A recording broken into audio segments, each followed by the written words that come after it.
అది కూడా ఏ స్థాయి నాయకుడు మంత్రే కావచ్చు. ఆమె క్లియర్గా ఇవాళ పత్రికల్లో కూడా వచ్చింది ఆమె ఆరోపణ జగదీష్ రెడ్డి పైన. ఎందుకంటే నల్గొండ నుంచి గెలిచిన లిలీపుట్ నేత అని అన్నది.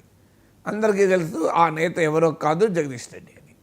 కేసీఆర్కు సన్నిహితుడే కావచ్చు, కానీ కేసీఆర్తో సమానుడైతే కాదు కదా. కేసీఆర్ కుటుంబ సభ్యుల పైన జగదీష్ రెడ్డి స్థాయిలో ఒక నాయకుడు కామెంట్ చేస్తున్నాడు ఇష్టం వచ్చినట్టుగా. అంటే మళ్ళీ ఏ స్థాయిలో కామెంటు? నేనన్నా గెలిచాను, కొంతమంది గెలవలేదు కదా అంటున్నాడు. ఎవరిని ఆమె ఉద్దేశించాను? అది క్లియర్గా కవితను ఉద్దేశించి. ఎందుకంటే కవిత పార్లమెంటులో ఎన్నికల్లో గతంలో ఓడిపోయాను, ఆమె పరోక్ష ఎన్నికల్లో ఆమె ఎమ్మెల్సీగా గెలిచారు. అంటే నాకన్నా నువ్వు ఎస్టు అని కవితను అంటున్నాడు. ఎవరిని? కేసీఆర్ బిడ్డని అంటున్నాడు. మరి కేసీఆర్ ఎందుకు కూరుకుంటున్నాడు, కేటీఆర్ ఎందుకు కూరుకుంటున్నాడు? ఇవాళ కవితను అంటుంటే జగదీష్ రెడ్డి పేరు చేస్తే కేటీఆర్ని కూడా అంటాడు, జగదీష్ రెడ్డి కాకపోతే ఇంకోరు అంటారు. అంటే కేసీఆర్ కుటుంబము తెలియకుండానే తమను తాము బలహీనపరుచుకుంటున్నారు. ఎందుకంటే ఒక స్టేజ్ వచ్చాక నిజంగానే కవిత చర్యలు, కవిత వ్యాఖ్యలు పార్టీకి ఇబ్బంది అయితే there is a procedure. Party disciplinary committee ద్వారా నోటీస్ ఇవ్వచ్చు. ఆమె శాసన మండలి సభ్యురాలు కనుక శాసన మండలిలో పార్టీ నాయకుడితో నోటీస్ ఇప్పించచ్చు, లేదా పార్టీ అధ్యక్షుని హోదాలో కేసీఆర్ ఇవ్వచ్చు, వర్కింగ్ ప్రెసిడెంట్ హోదాలో కేటీఆర్ ఇవ్వచ్చు, పిలిచి మాట్లాడచ్చు, లేదంటే ఆమెను సస్పెండ్ కూడా చేయొచ్చు. అవి ఏవీ లేకుండా జగదీష్ రెడ్డి మాట్లాడుతున్నాడంటే మాట్లాడుతున్నాడని అనుకోను, ఆయనతో మాట్లాడిస్తున్నారు అన్నది కవిత ఆరోపణ. ఆమె ఎవరు మాట్లాడిస్తున్నారు అది కూడా ఇవాళ పత్రికల్లో వచ్చింది క్లియర్గా. ఆమె కేటీఆర్ని టార్గెట్ చేస్తున్నారు. కానీ మరి జగదీష్ రెడ్డి మాట్లాడుతున్నాడంటే పై వాళ్ళ అనుమతి లేకుండా మాట్లాడతాడని నేను అనుకోను. అంటే కేసీఆర్ అనుమతి, కేటీఆర్ అనుమతి లేకుండా కవిత పైన అలాంటి వ్యాఖ్యలు చేస్తారా? సో ఇది ఎక్కడి దాకా పోతుంది అంటే తెలియకుండానే కేసీఆర్ కుటుంబం తమను తాము పార్టీలో బలహీనపరుచుకుంటున్నారు. ఎందుకంటే జగదీష్ రెడ్డి మంత్రి కావచ్చు 2 టర్మ్స్, ఎవరైనా అల్టిమేట్గా కేసీఆర్ కుటుంబంతో పోలిస్తే తక్కువే కదా. ఇవాళ జగదీష్ రెడ్డి కేసీఆర్ కుటుంబ సభ్యుల కన్నా ఎక్కువ కాదు కదా. మరి తమ కుటుంబ సభ్యులపైనే పార్టీలో ఒక చిన్న స్థాయి నాయకుడు, చిన్న స్థాయి ఎందుకంటున్నానంటే కవితతో పోలిస్తే కవిత మంత్రి కాకపోవచ్చు, జగదీష్ రెడ్డి మంత్రి కావచ్చు, కానీ అది పొలిటికల్గా అందరికీ తెలుసు. బీఆర్ఎస్ ఫ్యామిలీ, బీఆర్ఎస్లో కేసీఆర్ కుటుంబమే సర్వస్వం. మంత్రా కాదా అన్నది నెక్స్ట్. మంత్రి ఎలా అయ్యారు జగదీష్ రెడ్డి? ఆయన కేసీఆర్ చలవలేకుండా అయ్యాడు, అది కూడా కవిత వ్యాఖ్యానించారు. అంటే కేసీఆర్ బలం లేకుండా మీకు జగదీష్ రెడ్డి అయ్యాడా? అయితే జగదీష్ రెడ్డి అంటాడు కవిత కూడా అయిందా అంట. కావచ్చు, కవిత కూడా కేసీఆర్ బలం లేకుండా కాకపోవచ్చు, బట్ షీఈ్ కేసీఆర్ డాటర్ కదా, కేటీఆర్ సిస్టర్ కదా. సో మీ కన్నును మీరే పొడుచుకుంటున్నారు. అది మరి ఎందుకు మరి ఎలా చేస్తున్నారో తెలియదు.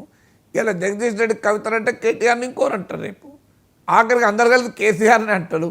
ఒక్కసారి కనుక నీకు ఆ సాంక్టిటీని ఉల్లంఘించడం జరిగింది, పొలిటికల్ సాంక్టిటీ, కేసీఆర్ ఫ్యామిలీకి ఉన్న పొలిటికల్ సాంక్టిటీ వైలేట్ అయితే it is possible, anybody can comment కదా. ఆ స్థాయికి ఎందుకు తెచ్చుకుంటున్నారో తెలియదు. కవిత ఇండిసిప్లిన్ అనుకోండి, ధిక్కారస్తరమే అనుకోండి, తిరుగుబాటు అనుకోండి, this a way to deal with it కదా. మీకు ఒక పొలిటికల్ పార్టీలో ఇలా ధిక్కార స్వరాలు వినిపించిన నాయకులతో ఎలా డీల్ చేస్తారో అలాగే డీల్ చేయండి. కవితతో పని అయిపోతుంది కదా. ఇలా ఇప్పుడు మీరు ఆమె ధర్నా చేపడుతున్నారు, ఆమె ధర్నాకు బీఆర్ఎస్ జెండాలు ఉండవు, బీఆర్ఎస్ నాయకులు ఉండే జెండాలు ఉంటాయి లేవో తెలియదు. మరి బీఆర్ఎస్ నాయకులు ఎవరూ పోతలేరు, ఇతర పార్టీల నాయకులందరినీ ఆహ్వానించింది, వాళ్ళంతా బహుశా చాలామంది వెళ్తారు. So what does it reflect? అంటే కవితకు వ్యతిరేకమని రిఫ్లెక్ట్ అవుతుందా? 42% బీసీ రిజర్వేషన్లకే బీఆర్ఎస్ వ్యతిరేకమని వెళ్తుందా? అందువల్ల కవిత వ్యవహారంలో కేసీఆర్ డీల్ చేస్తున్న తీరు బీఆర్ఎస్కు భారీగా డ్యామేజ్ చేస్తుంది. ఎందుకంటే సెల్ఫ్ గోల్ చేస్తున్నారు. So deal with her like any other leader. అది ఆ పని చేయకుండా మీరు ఆమెను ఎలో చేస్తున్నారు, కవితను ఎలో చేస్తున్నారు, కవిత పైన జగదీష్ రెడ్డి లాంటి వాళ్ళని కూడా ప్రయోగిస్తున్నారు. ఇది ఎక్కడికి పోతుంది? సో ఇది సెల్ఫ్ గోల్ కాదా? అందువల్ల politically it is self goal అవుతుంది, మీరు చూస్తుండండి. సో ఇంకొకటి, ఆమె ఇంకో పెద్ద మాట మాట్లాడారు. మా జాగృతిలో కూడా కేటీఆర్ కోవట్లున్నారన్నారు. అంటే కవిత శిబిరంలో కూడా కేటీఆర్ కోవట్లున్నారని. అంటే కవిత పైన కేటీఆర్ కోవట్ ఆపరేషన్. మామూలు ఆరోపణ కాదు కదా ఇది. కేటీఆర్ పేరు పెట్టలేదు కానీ అందరికి అర్థమవుతుంది కదా అది. ఇలా పత్రికల్లో పేజ్ ఫ్రంట్ పేజ్లో వేసాను. ఆమె అంటున్నది కవితా జగదీష్ రెడ్డిల గురించి అని. సో అందువల్ల కేసీఆర్ కూతురుకు గెలవ చాతకాలే, నేను గెలిచినా అని జగదీష్ రెడ్డి అంటున్నాడు. కవిత గెలవ చాతకాలే అంటే ఓకే, కేసీఆర్ కూతురు గెలవ చాతకాలే, నేనన్నా గెలిచాను కదా, కొంతమంది గెలవలేదు కదా అంటే అర్థం ఏంటి? కేసీఆర్ కూతురునే కదనేది. అంటే కేసీఆర్ ఎంత అసమర్థుడు అని జగదీష్ రెడ్డి చెప్తున్నాడంటే తన కూతురు కూడా గెలిపించుకోలేని అసమర్థుడు అని. ఇది కవిత అన్నట్టు అవుతుందా? కేసీఆర్ అన్నట్టు కాదా? కేటీఆర్ ఎంత అసమర్థుడు అంటే తన చెల్లెల్ని కూడా గెలిపించుకోలేకపోయాడు. ఇది కదా జగదీష్ రెడ్డి మాటల సారాంశం. ఇంత పెద్ద మాట కేసీఆర్ కుటుంబం పైన జగదీష్ రెడ్డి అంటే ఇది ఎక్కడికి పోతుండే ఎవరైనా ఏమని అంటారు. సో జగదీష్ రెడ్డి ఎవరు కేసీఆర్ కుటుంబాన్ని అనడం అనేది లేకుండా వాళ్ళ మధ్యల గొడవల్లో జగదీష్ రెడ్డి ప్రవేశపెట్టారు. కేటీఆర్ కవితల మధ్య గొడవలో వాళ్ళే తెలుసుకోవాలి. అది దానికి ఇంకోరిని నాన్ ఫ్యామిలీ మెంబర్స్ని ఇన్వాల్వ్ చేసి కవితను పైన అటాక్ చేయిస్తే అది చాలా పెద్ద డ్యామేజ్కి దారితీస్తుంది. ఇప్పుడు ఆ వ్యాఖ్యలు ఎక్కడి దాకా మీనింగ్ పోతున్నది? కొంతమంది గెలవలేదు కదా అంటే కవిత గెలవలేదు కదా అని. కవిత గెలవలేదు కదా అంటే కవిత గెలుపులో ఆమె వైఫల్యం ఎంత ఉందో కేటీఆర్ వైఫల్యం ఉంది, కేసీఆర్ వైఫల్యం ఉంది. అంటే తమ కార్యకర్తల్ని తమ నాయకులు గెలిపించుకోలేకపోవడం కాదు, తమ బిడ్డను కూడా గెలిపించుకోలేని అసమర్థుడు కేసీఆర్, తన చెల్లిని కూడా గెలిపించలేని అసమర్థుడు కేటీఆర్ అని జగదీష్ రెడ్డి మాటల సారాంశం అది కదా.